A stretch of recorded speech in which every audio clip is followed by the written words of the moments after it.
안녕하십니까 성도 여러분.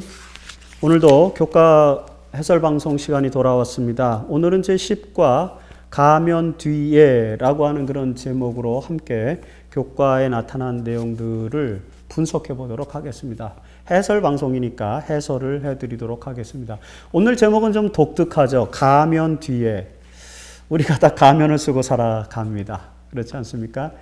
인터넷에 보니까 한 재밌는 그 카툰이 하나 있었습니다. Finally, I am at home 이라는 그런 타이틀이 붙어 있는 그런 그림인데, 이 그림이 무엇을 의미하는지 여러분 감 잡으시겠습니까? 이런 것입니다. 한 이제 셀러리맨이 그 회사에 갔다가 이제 저녁에 집에 퇴근한 것입니다. 퇴근하면서 집에 와서 제일 먼저 한 게 뭐냐면은 자기 얼굴에 가면을 벗어놓고 이제 마침내 나는 집에 있다, 집에 왔다 라는 것이죠. 그러니까 다시 말해서 집에서 나서는 순간 우리는 다 가면을 쓰고 나가는 것이죠. 가면을 쓰고 하루 종일 살다가 집에 와서 가면을 벗어놓는 것입니다. 사실 굉장히 상징적인 의미이죠. 이 세상을 살아가면서 우리는 전부 다 가식적인 삶을, 무언가를 감추면서 가리면서 살아간다는 것입니다. 진정한 자신의 페르소나, 원래 이 삼위일체를 설명할 때 우리가 이제 그 페르소나에 대한 용어를 많이 활용하는데 그 용어 자체가 가면이라고 하는 것에서부터 온 용어입니다. 헬라어로. 그 페르소나와 같은 인격 또는 이제 가면이죠. 어떤 가려진 페르소나를 가지고 하루 종일 살다가 감춰진 페르소나죠. 그리고 이제 집에 와서는 그걸 벗어버리는 것입니다. 이것처럼 인간은 가면 뒤에서 살아간다. 20세기 사회학자 중에 한 사람인 어빙 거프만이라고 하는 사람이 인상관리 이론이라는 이론을 주창을 해냈습니다. 모든 사람들은 이 세계에서 다 연극을 한 것이라는 거죠. 그래서 인상을 관리하면서 살아갑니다. 자기의 원래의 의지와 뜻과 생각과 상관없이 가식적인 삶을 살아간다는 것입니다. 그런데 그것이 이 어빙 거프만은 그것을 부정적으로 설명하지는 않았어요. 왜냐하면 체면이라든지 그 다음에 점잖음 또는 교양 이런 것들이 다 바로 이 페르소나와 관련된 것이죠. 자기의 본성을 그대로 다 드러내놓고 아주 내 자연 상태 그대로 드러낼 수는 없어요. 끊임없이 그런 것들을 문화화시키고 우리가 제도화시키고 합리화시키고 교양화시키는 것이죠. 그렇게 이제 살아간다는 것이죠. 다시 말해서 본성을 숨기고 어떻게 하면은 사회 교양인으로서 살아갈 수 있느냐라고 하는 것을 설명하기 위해서 이제 인상관리 이론이라는 것을 이야기를 했습니다. 제가 우리 학생들에게 이야기하기 좋아하는 내용은 이런 것입니다. 예를 들어서 저희도 다 마찬가지죠. 잘 아는 사람들끼리는 굉장히 허물없이 지내요. 격식을 차리지 않습니다. 말도 막 하고 그 다음에 잘 대접해 주지도 않고 인사도 잘 안 하고 그렇죠. 하지만 처음 보는 사람들에게는 아주 정중합니다. 안녕하십니까. 처음 뵙겠습니다. 이렇게 아주 정중하죠. 처음 보는 사람에게는. 인상관리하는 것입니다. 페르소나예요.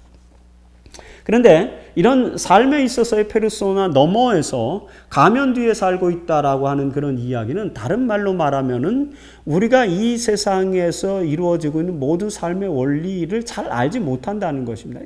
이 현상 이면에 감추어진 진실, 사실 뒤에 있는 진실, 그 다음에 현상 뒤에 있는 이상, 이데아 이런 것들이 같이 얽혀져 있기 때문에 진정한 진리, 참된 지혜자는 나타난 현상, 드러난 현상만으로 모든 진리를 파악하는 것이 아니라 그 이면에 있는 의미들을 파악하는 것이 중요하다라는 사실을 설명하기 위해서 이번 교과가 구성되어 있다라고 이렇게 볼 수 있습니다. 5가지의 교과의 목표는 이런 것입니다. 우선 인간의 영역과 이 물질의 영역 너머에 있는 신의 영역, 보여지지 않는 신의 영역, 도대체 얼마나 신비로운가, 그 신의 영역을 우리가 어떻게 받아들일 수 있는가, 이런 부분들에서 살펴보게 됩니다. 그것도 이면이죠. 이 자연계, 선현계 현상 너머에 있는 신의 영역, 신의 가치, 그냥 신비로운 그런 요소들인데 그런 요소들이 우리의 삶 속에 많이 있지 않습니까? 그거 얼마나 신비로운가를 살펴보고, 그 다음에 상대주의의 이면의 어리석음, 사실은 많은 사람들이 절대주의를 포기하고 포스트모던 시대에 상대주의로 살아가고 있는데 그 상대주의가 드러내고 현상적으로 드러내고 있는 이면의 어리석음은 무엇인지 이런 부분들을 죄송합니다.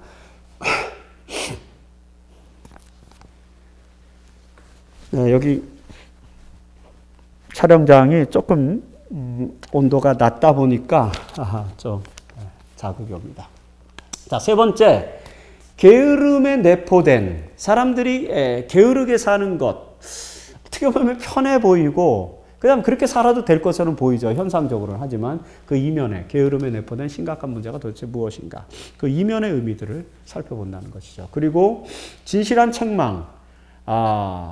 원수 같은 책망인 것 같은데 사실은 그 책망 속에 감춰진 이면의 가치, 진실성 무엇인지 이런 것들도 또 한번 생각해 봐야 된다는 것이고. 그리고 다섯 번째로 다른 사람과 대화할 때 가장 조심해야 할 점은 어떤 것인가에 대해서도 또 우리가 생각을 해 보도록 하겠습니다. 이런 주제들을 가지고 10장이 구성되어져 있다는 것입니다. 자, 우선 첫 번째 일요일 소지입니다. 하나님의 신비라고 하는 제목 하에서 신의 영역은 얼마나 신비로운가라는 그런 내용들을 생각해 볼 수 있습니다. 신의 영역 보이지 않죠. 그건 분명히 우리가 살고 있는 이 인간의 영역 너머에 있는 것입니다. 자연계 너머에 있는 것입니다. 현상 너머에 있는 것이죠. 그래서 벌써 예전에 플라톤은 이런 어떤 이 세상에 나타나는 모든 현상, 이 그림자, 이면에 이데아가 있다는 그런 이야기였어요. 모든 영혼들이 이 모든 영혼들을 이데아 속에, 이데아에는 모든 영혼들의 본질인 세계 영혼을 가지고 있다. 그래서 사람의 영혼은 뭐 신이 될 수 있겠고요. 뭐 나무의 영혼이 하늘의 이데아의 뭐 나무의 그 월드 소울로 존재하고 뭐 바위의 영혼도 존재하고 이런 식으로 이데아와 현상이라고 하는 이분법적, 이원론적인 그런 가치 체계로 이 그 세계를 설명을 했어요.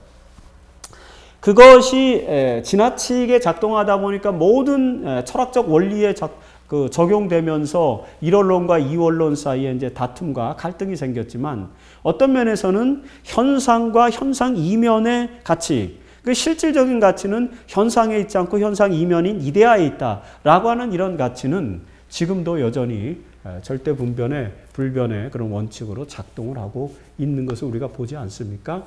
물질 세계 너머에 있는 신의 세계, 신의 영역 그런 것들을 우리가 그 신비의 세계의 존재성에 대해서 깊은 이해를 가질 필요가 있다라는 사실을 설명하는 것입니다. 물질 세계에서 우리가 알 수 있는 것은 얼마나 됩니까? 물론 이제 그 이를 숨기는 것은 하나님의 영화고 이 그 물질 세계의 이면의 가치를 하나님은 숨겨놨고 그 다음에 그 이면의 가치가 무엇인지를 살피는 것은 왕의 영화다. 인간은 그것을 그 이면의 가치를 살핀다고 이렇게 얘기했는데 이 잠언 23장 2절의 말씀 속에서 우리는 뭘 생각해 볼 수 있냐면 물질은 신비로운 현상과 법칙으로 둘러싸여 있다. 그 신비로운 현상과 법칙은 하나님이 숨겨놓으신 거죠. 그래서 인간은 뭘 해야 되느냐면은 물질 이면에 들어있는 하나님께서 물질 속에 숨겨놓으신 신비로운 현상과 법칙을 찾아내는 작업을 해야 돼요. 과학자들이 이제 18세기에 자연과학이 발전하면서 18세기 자연과학은 신의 존재를 부인하지는 않습니다. 19세기, 20세기 들어와서는 과학이 이제 신의 존재를 부인하는 그런 상황으로 발전해 가지만 18세기 과학이 발전했을 때는 그게 아니라 하나님이 만들어 놓으신 이 자연의 놀랍고 신비로운 현상과 법칙이 무엇인지를 연구한 것이죠. 그래서 이제 뉴턴의 역학 같은 것들이 나오게 된 것입니다. 뉴턴은 대단한 과학자지만 아주 대단한 또 신학자이면서 신앙인이기도 했어요. 뉴턴이 여러분 다니엘서 연구라는 주석책도 만들어냈습니다. 과학자이면서 프린키피아라고 하는 위대한 과학서적을 만들어냈지만 또 다니엘서 연구도 출판할 만큼 신앙인이었다라는 것이죠. 하나님께서 만드신 물질에 숨겨져 있는 신비로운 현상과 법칙을 설명하는 것이죠. 과연 인간이 얼마나 그것을 설명할 수 있을까? 모릅니다. 과학이 계속 바뀌는 이유는 하나님께서 숨겨놓으신 그 물질 속의 우주의 법칙을 인간이 그 한계적인 이성으로 다 순수 이성의 한계로 다 설명할 수 없기 때문에 계속 과학은 바뀌는 것입니다. 패러다임이 바뀌잖아요. 과학은 그 이유가 바로 물질 이면에 들어있는 현상과 법칙이 너무 신비롭기 때문이다라는 것을 생각해 볼 수 있습니다. 잠언 23장 3절에서 신의 영역이 얼마나 신비롭다고 말합니까? 하늘의 높음과 땅의 깊음 같이 왕의 마음을 헤아릴 수 없느니라 이렇게 이야기하고 있죠. 하늘의 높음, 땅의 깊음. 신의 세계와 영역은 인간의 이성이 다 알 수 없는 영역이다. 인간의 순수 이성으로는 다 이해할 수 없다. 그래서 임마누엘 칸트도 순수 이성 비판에서 순수 이성이 알 수 있는 영역은 한계가 있다는 사실을 설명하는 것입니다. 그 순수 이성이 알 수 없는 너머의 영역, 거기가 종교의 영역이다. 이렇게 칸트는 이야기를 했습니다. 기독교적인 사고와도 그 면에서는 일치하는 그런 부분들이 있습니다. 그렇다면은 물질 영역은 인간의 이성으로 살펴서 알 수 있는 어느 정도 현상과 법칙을 설명할 수 있지만 그 신비의 세계까지 다 들어갈 수는 없잖아요. 신의 세계까지는. 그 우주와 하나님의 신비, 그 신의 세계의 영역을 이해할 수 있는 방법은 무엇인가? 그것은 이성의 법칙에 의해서, 이성에 의한 노력이 아니라 믿음으로 받아들이고 살피는 것이다. 그래서 우주의 진리를 우리가 정확하게 알기 위해서는 reason, 이성과 and faith, 신앙이 조화를 이루어야 됩니다. 인간의 순수 이성으로 알 수 있는 영역까지는 이성의 영역이고 이성으로 판단하고 그 너머의 영역은 믿음으로 받아들이는 것이죠. 그래서 믿음과 이성이 조화를 이루어야만 우주의 진리를 정확하게 이해할 수 있습니다. 신의 영역과 인간의 영역, 물질의 영역과 신의 영역을 다 이해할 수 있는 방법은 이성과 신앙이 조화를 이룰 때 가능하다라고 하는 것이죠. 중세 스콜라주의 신학자들이 추구했던 것이 바로 그것입니다. Reason and Faith예요. 이성과 신앙의 조화를 통해서 하나님의 절대 세계에 대한 원칙을 이해하려고 하는 것. 그것이 바로 토마스 아퀴나스의 신학대전에서 토마스 아퀴나스가 추구했던 그런 학문의 방법이고 신앙의 방법이었죠. 그런 것들을 우리가 신의 영역은 대단히 신비롭기 때문에 이성으로는 알 수 없고 믿음으로 받아들이고 살피는 것이다 라는 것을 깨닫게 되는 것입니다. 그래서 우리 물질 세계의 이면에 물질 세계를 가면이라고 생각한다면 그 가면 뒤에 물질 세계 이면에 있는 신의 세계와 영역, 그것은 믿음으로 받아들이는 영역이다라는 것을 잠언의 지혜자가 또 설명하고 있습니다. 치료봉사 431페이지 가장 위대한 지능을 가진 사람들도 천연계에 나타난 여호와의 신비를 다 이해할 수 없다는 것이죠. 그래서 믿음으로 알 수 있다는 것입니다. 자, 배울 점. 물질 세계는 물론이고 신의 영역은 신비로 가득 찬 영역이다. 두 번째, 우주와 하나님의 신비를 이해할 수 있는 방법은 이성이 아닌 신앙을 통해서이다. 이성과 신앙의 조화가 필요하다라고 하는 것입니다. 자, 월요일 소지는 이제 지혜로운 줄 아는 미련한 자들, 자기는 지혜롭다고 생각하는데 미련한 자들이라는 것이죠. 자신의 드러난 지혜가 사실은 미련한 것이라는 그 이면이죠. 많은 상대주의자들이 겪는 혼란이 바로 그런 것입니다. 상대주의의 이면의 어리석음이 무엇인지를 살펴보는 것이죠. 우선 상대주의 사회에서 나타나는 잘못된 현상이 뭐냐면 사사기 21장 25절을 보면은 사람이 각기 자기의 소견에 옳은 대로 행하는 것입니다. 판단의 근거가 없기 때문에 그냥 자기의 소견에 옳은 대로 하는 것입니다. 자기가 생각할 때 옳다고 여겨지는 대로 상대화시켜서 살아간다면 어떻게 됩니까? 판단의 근거가 없기 때문에 사회적 질서를 확립할 수 없는 문제가 발생을 하게 되는 것입니다. 이것이 이제 상대주의가 나오게 된 배경이 되겠어요.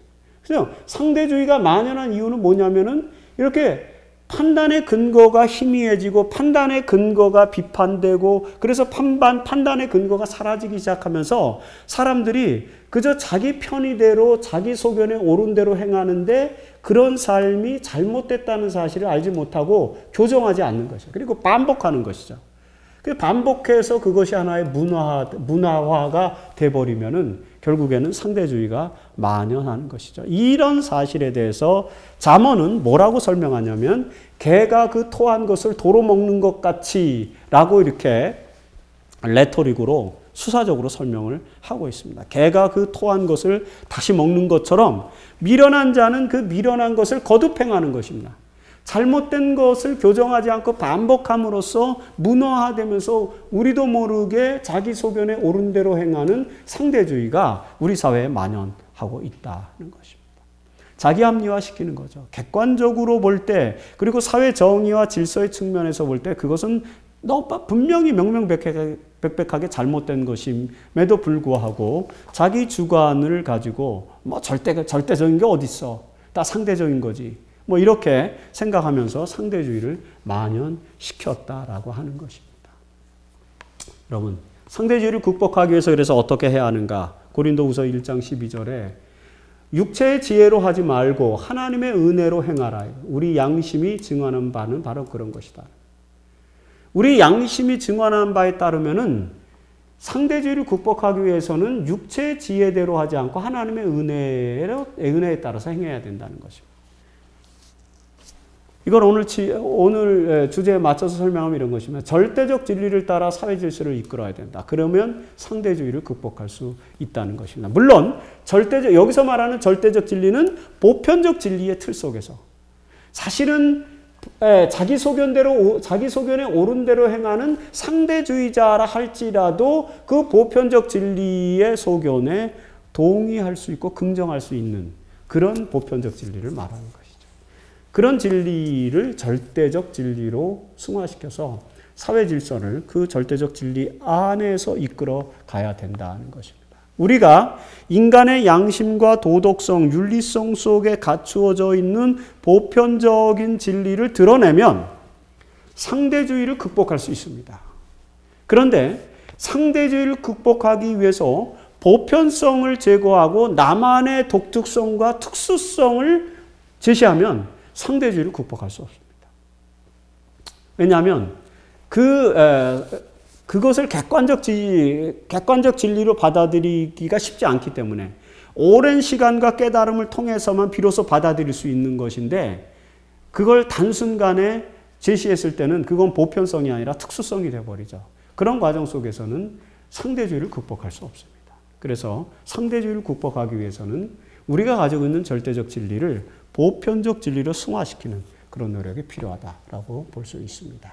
교회증언 3권 14페이지 주님은 당신의 백성에게 인간의 지혜는 미련하고 그들이 하나님을 굳건히 신뢰하고 의지하지 않는 한 그들의 계획과 계산은 실패임이 드러날 것이라는 것을 증명하셨다. 우리는 이 모든 것들로부터 배워야 한다라고 이야기하고 있습니다. 다시 말해서 인간의 지혜를 통해서 상대주의가 등장했다면 우리는 하나님의 지혜, 하나님의 은혜에 대한 굳건한 신뢰감으로 상대주의를 극복하고 절대주의를 구축해야 된다라는 것입니다.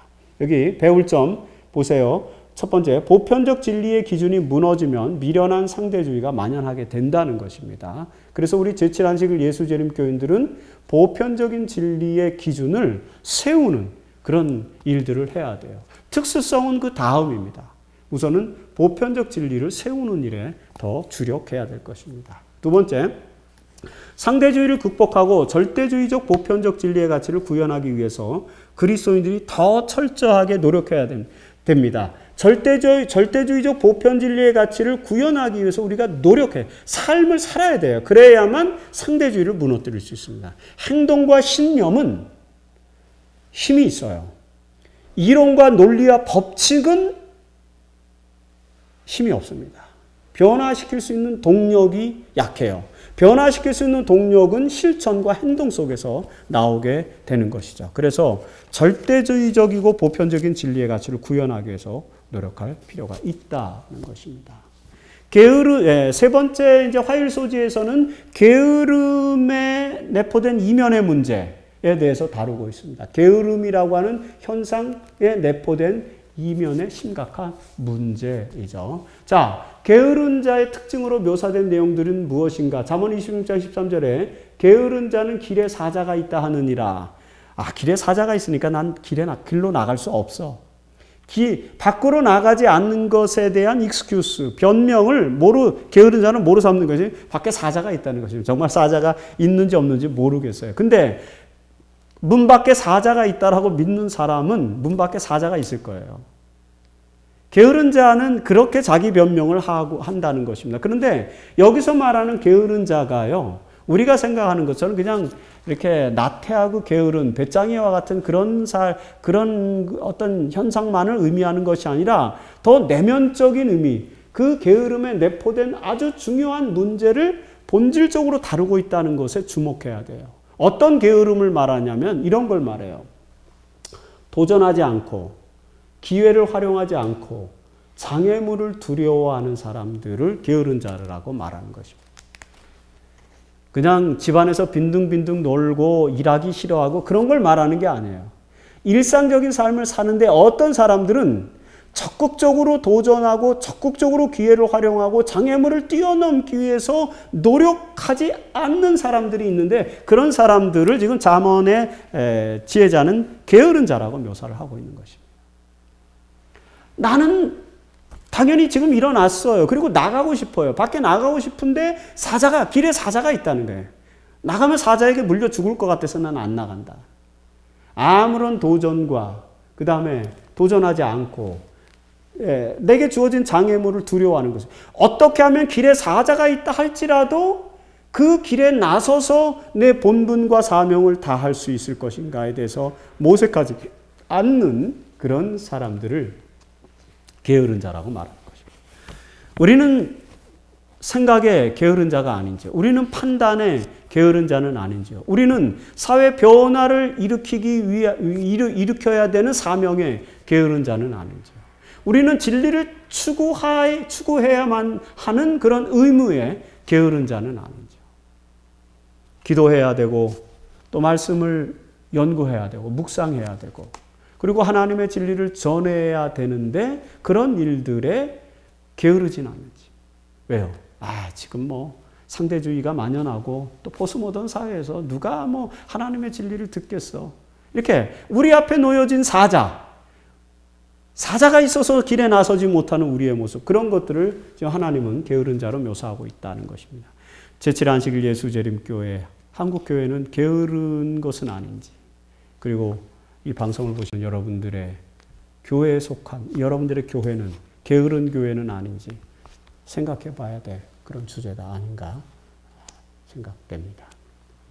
게으른 자의 가장 심각한 문제는 무엇이라고 잠언은 지적하는가? 잠언 26장 16절에 게으른 자는 자기를 지혜롭게 여긴다.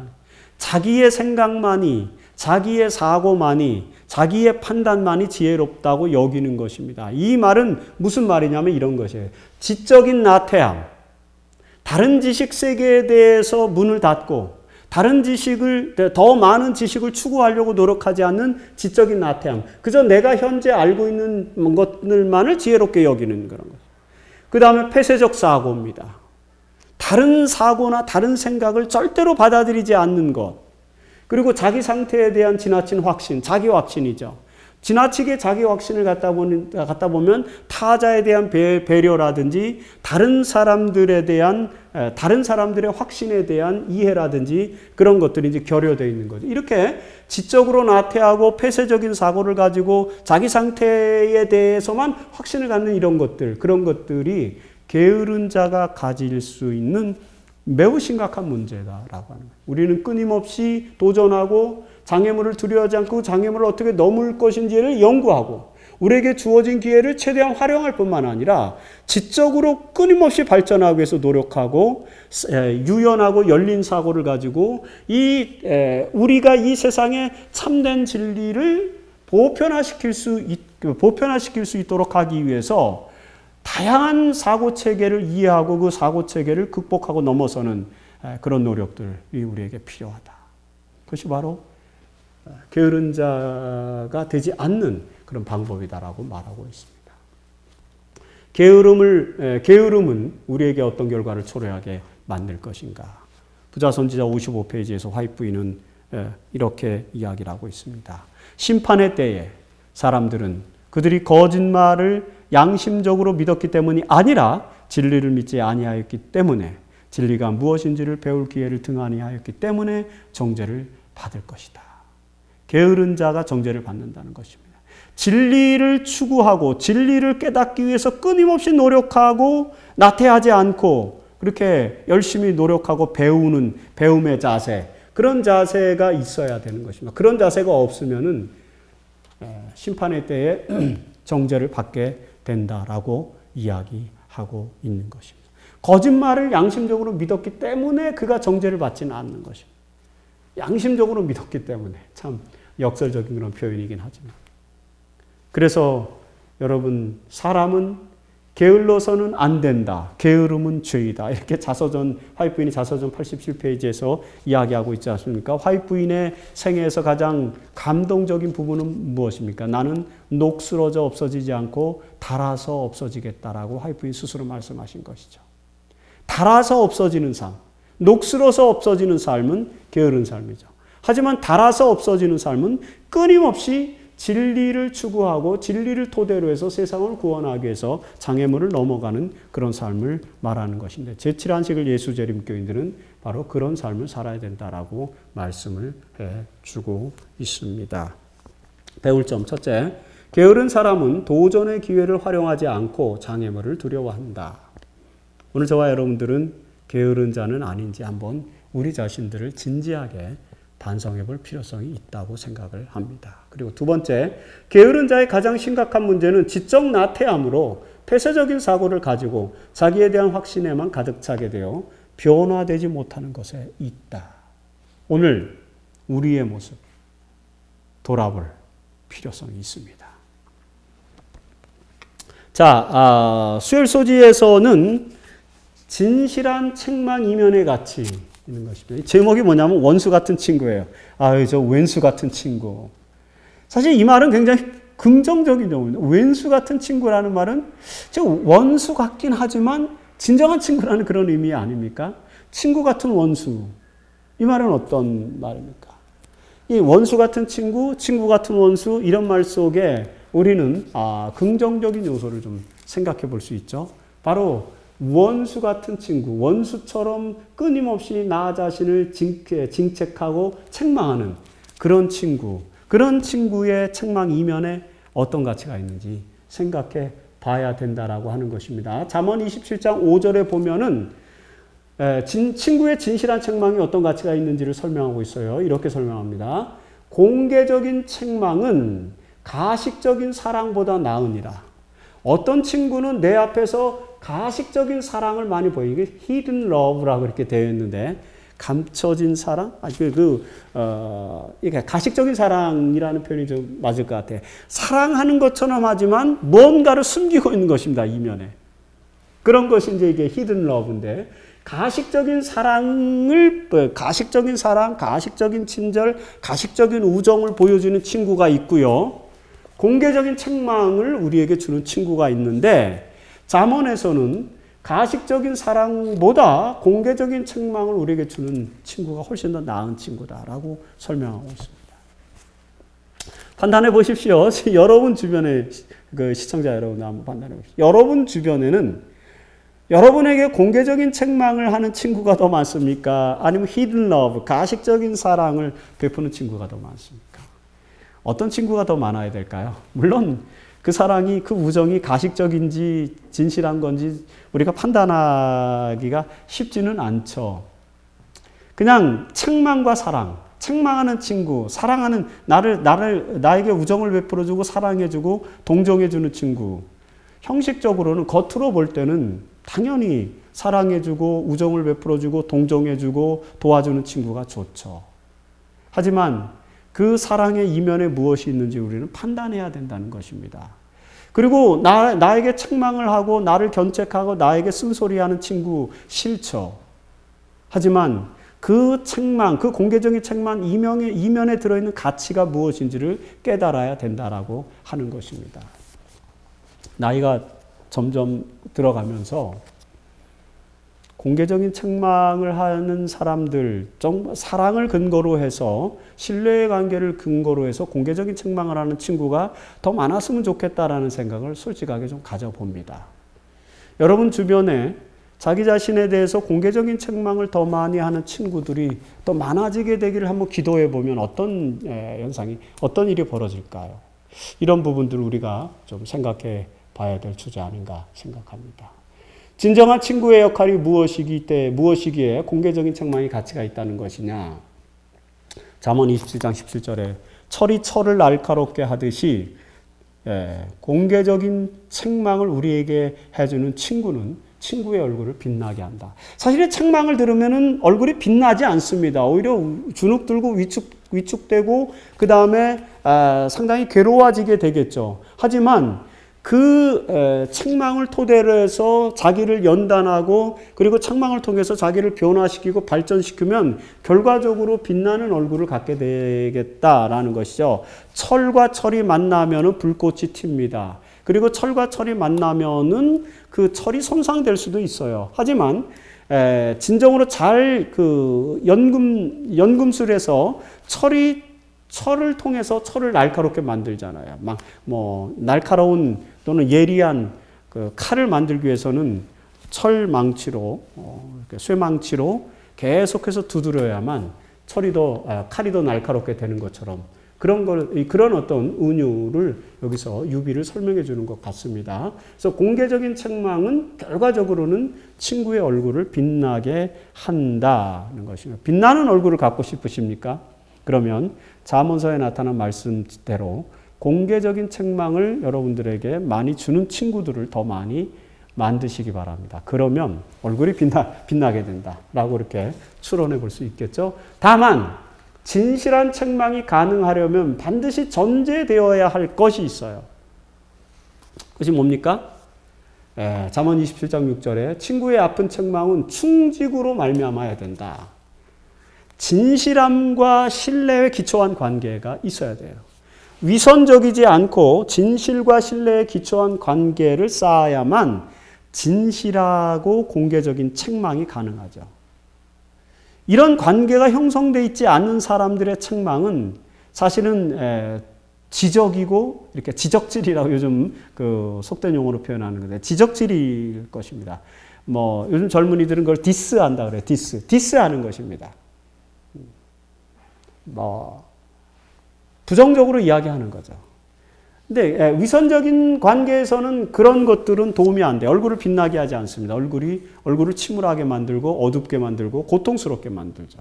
하지만 진실한 책망을 하기 위해서는 신뢰에 기초한 관계, 진실하고 신뢰에 기초한 관계를 쌓게 되면 진실한 책망을 할 수 있고 그런 관계 속에서 우리에게 책망을 해주는 친구가 많다면 그건 정말 우리들의 삶에 있어서 도움이 되는 그런 것이다. 그래서 원수와 같은 친구라는 그런 이야기를 할 수 있다라고 볼 수 있습니다. 우리는 그리스도를 닮은 품성을 개발하기 위해 가능한 한 친구들의 도움을 받아야 할 필요가 있기 때문에 친구 선택에 있어서 순수하고 올바른 원칙을 세우는데 불리한 영향을 받지 말아야 한다고 화이트부인도 이야기하고 있습니다. 친구들의 도움을 받아야만 그리스도를 닮은 품성을 개발할 수 있다는 것이죠. 여러분들이 그런 친구를 만나시기 바랍니다. 아니, 우리가 다 그런 친구가 되었으면 좋겠어요. 그래서 다른 사람들에게 그리스도를 닮은 품성을 개발하도록 하기 위해서 진실과 신뢰에 기초해서 때때로 필요한 진실한 책망을 할 수 있는 그런 친구 우리가 되어야 될 것이라고 생각을 합니다. 배울 점, 때론 진실한 책망을 줄 수 있는 친구가 필요하다. 그리고 우리가 그런 친구가 될 필요가 있다는 것이죠. 그리고 두 번째, 친구를 책망해야 할 때는 반드시 진실과 신뢰에 기초한 관계를 쌓아야 한다. 그래야만 친구의 얼굴을 빛나게 할 수 있다라고 말할 수 있습니다. 목요일소지에서는 이제 친구 같은 원수라는 거죠. 친구 같은데 보니까 원수라는 거죠. 굉장히 부정적인 뉘앙스죠. 특히 대화를 통해서 이제 그런 그 현상이 나타난다고 하는 것입니다. 다른 사람과 대화할 때 조심해야 될 점. 조심하지 않으면 이제 친구 같은 원수가 되는 거죠. 친구라고 생각되는데 사실은 원수라는 것이죠. 어떤 것이냐. 우선 첫 번째, 조심해야 할 점이 세 가지로 정리가 되어 있어요. 교과에. 첫 번째는 불화와 분쟁을 일으키는 말을 하지 말아야 된다. 조심해야 된다는 거예요. 잠언 26장 21절에 타는 불에 나무를 더하는 것 같이 다툼을 좋아하는 자는 시비를 일으키느니라. 계속해서 불화와 분쟁을 일으키는 말을 계속 끊임없이 함으로 말미암아 시비를 일으키게 되고, 그렇게 해서 그런 친구들은 좋은 친구가 아니다. 친구 같은 원수다라고 하는 것이죠. 그래서 다른 그 친구가 나에게 전해주는 그런 말들, 그리고 친구가 나에게 전달해주는 그런 어떤 분위기가 불화와 분쟁을 일으키는 것인지를 우리가 주의해서 생각해야 되는 것입니다. 그리고 나는 다른 사람들에게 불화와 분쟁을 일으키는 말을 많이 하는지에 대해서 생각해 볼 필요가 있다는 것입니다. 대단히 중요한 말씀이고 정말 진지하게 받아들일 수밖에 없는 그런 말씀이고, 또 현실적으로 굉장히 어려운 말씀이라고 생각됩니다. 우리가 살아가면서 불현중에 친구들과 대화를 하거나 또는 동료와 대화를 할 때에 불화와 분쟁을 일으키는 말을 참 많이 합니다. 저도 그렇다는 것입니다. 근데 말을 할 때는 잘 몰라요. 그리고 하고 나면 이제 그걸 느끼죠. 그래서 마음속에 갈등과 고민과 부담이 생기면서 어떻게 하면 내 입에 재갈을 물려서 더 이렇게 하지 않을 것인가에 대해서 고민을 하게 되죠. 끊임없이 우리가 우리 자신들의 마음을 지켜야 됩니다. 우리 입술을 지켜야 돼요. 그래서 불화와 분쟁을 일으키는 말을 조심하고 해야 되는 것입니다. 그것이 바로 이 권면 속에 나타나고 있습니다. 그리고 두 번째, 남의 말하기 좋아하는 사람과의 대화를 피해야 한다. 잠언 22장 26장 22절에 남의 말하기를 좋아하는 자의 말은 별식과 같아서 뼛속 깊은 데로 내려간다. 남의 말을 하는 것을 좋아하는 사람, 물론 좋아서 하지는 않겠죠. 상황이 그렇게 만들 것입니다. 그럼에도 불구하고 가급적이면 저희가 남의 말을 하지 않는 삶을 살면 얼마나 좋을까라는 생각을 해봅니다. 솔직하게 고백하면 저도 잘 안 되는 부분입니다. 물론 일부러 남의 말을 하지는 않습니다. 그런데 어떤 판단 상황이 주어졌을 때에 제 나름대로 다른 사람들을 판단하는, 그래서 남의 말을 하게 될 수밖에 없는 그런 상황들이 너무 많이 발생을 하게 되죠. 어떻게 하면은 그렇게 하지 않을까에 대해서 끊임없이 고민을 하고 기도합니다. 그리고 다음에는 내가 가급적이면 다른 사람들에 대해서 말하지 말아야지 라는 그런 결심을 하면서 살아가죠. 그러다 또 상황과 환경과 여건이 주어지면 나도 모르게 남의 말을 하는 내 자신의 모습을 보게 됩니다.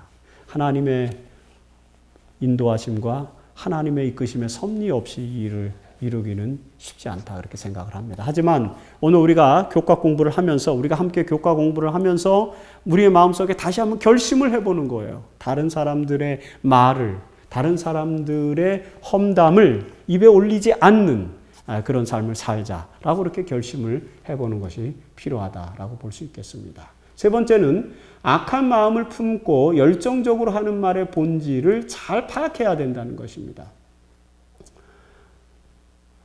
잠언 26장 23절에 온유한 입술에, 아주 말은 부드럽고 온유하게 하는 것 같지만 악한 마음을 드러내는 거예요. 온유한 입술에 악한 마음을 드러내는 것은 낮은 은을 입힌 토기에다가 그냥 은을 살짝 입힌 것, 은으로 만들어진 그런 그릇처럼 보이지만 사실은 싹 벗겨내기만 하면은 그건 이제 흙으로 된 토기라는 사실을 알 수 있는 것처럼 아주 부드럽고 온유한 말인 것 같지만 악한 마음을 품는 그런 이야기들이 참 많다는 것이죠. 그래서 그런 말의 본질을 우리가 잘 파악해야 된다라고 하는 것입니다. 24절에도요. 원수는 입술로는 꾸미지만 속으로는 속임을 품는다라고 이렇게 이야기를 하고 있습니다. 이런 말씀들을 저희가 깊이 생각해 보아야 할 것 같습니다. 교회 증언 4권에요. 언제나 이야기하고 한담하고 거짓 증거를 하고 불목의 씨를 뿌리고 다툼을 일으키는 사람들이 있다. 저와 여러분들은 그런 사람이 되지 않기 위해서 더 많이 기도했으면 좋겠습니다. 하늘은 이런 부류의 사람들을 사탄의 가장 유력한 종으로 본다라고 화이프는 기록하고 있습니다. 자, 배울 점 첫 번째, 불화 분쟁을 일으키는 말, 남의 말을 하지 말아야 한다. 아멘. 그렇게 하도록 결심하십시다. 두 번째, 다른 사람의 말의 의도를 잘 파악해서 그 말의 이면에 들어있는 의미들을 분별할 줄 알아야 된다. 신중하게 듣고 신중하게 판단하는 삶이 필요하다라고 볼 수 있습니다. 10장의 마지막 금요일 소지에서 더 깊은 연구를 위해서 화이트인의 권면을 좀 생각해 보겠습니다. 여기 보면 가면 뒤에 숨겨진 의미를 파악할 수 있는 지혜를 향상시켜야 한다고 화이트인은 말하고 있습니다. 부모와 교사와 학생에게 보내는 권면 361페이지와 62페이지에 있는 말씀입니다. 어떤 그리스도의 추종자들에게도 무지는 겸손한 정신과 영성을 길러주지 못한다. 무지해서는 안 된다는 것이죠. 지혜로워야 돼요. 거룩한 말씀의 진리들은 지능이 높은 그리스도인들에 의해서 가장 밝히 이해될 수 있다. 잘 생각해야 됩니다. 지능이 높고 지혜로운 그리스도인들에 의해서 하나님의 거룩한 말씀들은 잘 이해될 수 있습니다. 그리스도는 총명하게 당신을 섬기는 자들에 의해서 최대의 영광을 받으실 수 있다. 총명하게 섬겨야 되는 것입니다.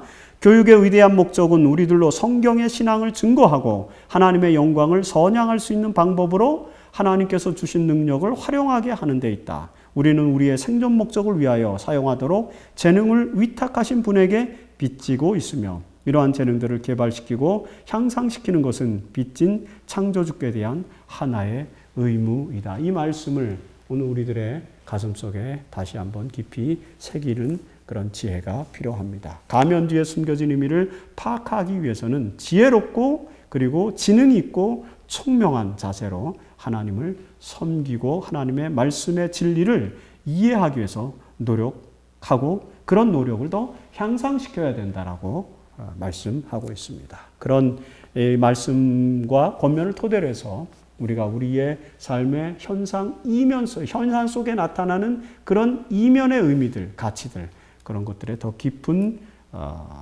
사색과 그리고 이해를 가져가는 그런 우리 그리스도인들이 되기를 바랍니다.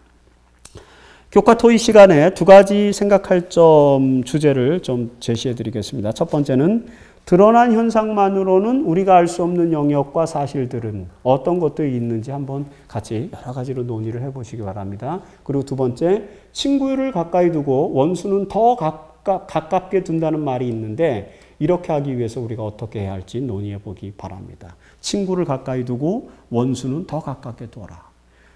친구 같은 원수가 아니라 원수 같은 친구. 이런 권면들 오늘 깊이 생각해 보면서 안식일에 활발한 토의 진행해 주시면 고맙겠습니다. 10과 교과 해설 방송을 이렇게 마치겠습니다. 감사합니다.